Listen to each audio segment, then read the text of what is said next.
ये माननीय सुमित्रा भंते जी को, जिन्होंने एक संकल्प लिया है कि लगातार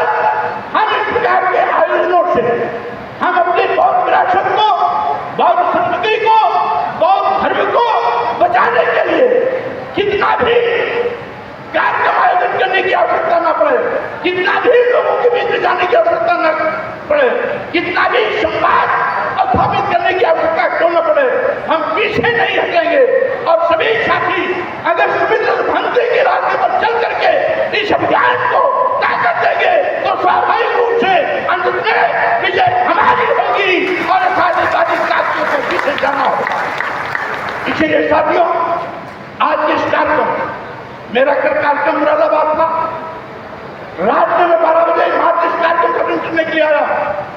यद्यपि आज भी मेरा कार्यक्रम अलीगढ़ हाथरस था, मैंने वहां अपना प्रतिनिधि भेजा, अपने सदस्य को भेजा, क्योंकि मैं जानता हूं ये कार्यक्रम अत्यंत महत्वपूर्ण कार्यक्रम। अभी भंते जी ने पश्चिमी उत्तर प्रदेश में, लखनऊ में, बुंदेलखंड में, पूर्वांचल में, यहाँ तक कि बिहार में और अब लखनऊ में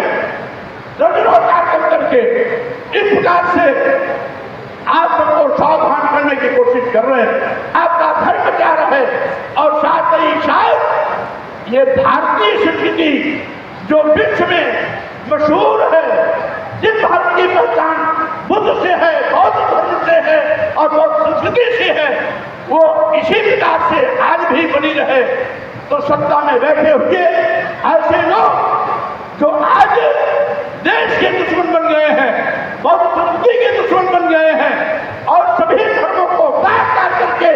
एक आधिकार बनाना चाहते हैं, ऐसे लोगों को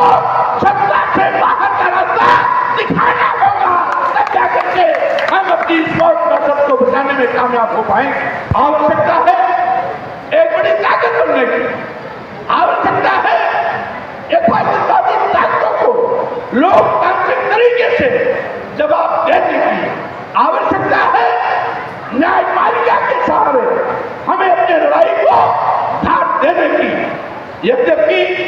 आज न्यायपालिका में भी बड़े पैमाने पर एकाधिवादी ताकतें हावी हो चुकी है, वहां पर भी एससी एसटी ओबीसी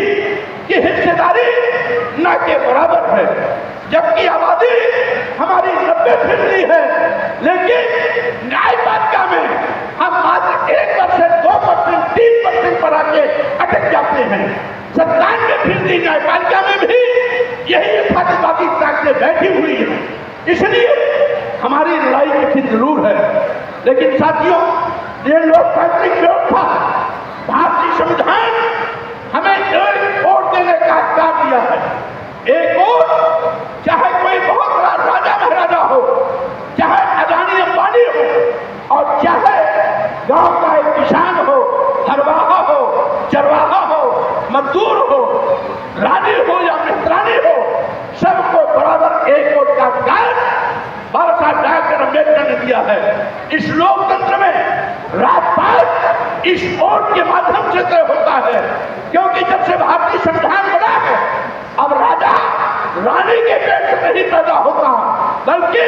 आपके वोटों से राजा पैदा होता है। प्रधानमंत्री, मुख्यमंत्री आपके वोटों से पैदा होता है। अगर आप चाहते हो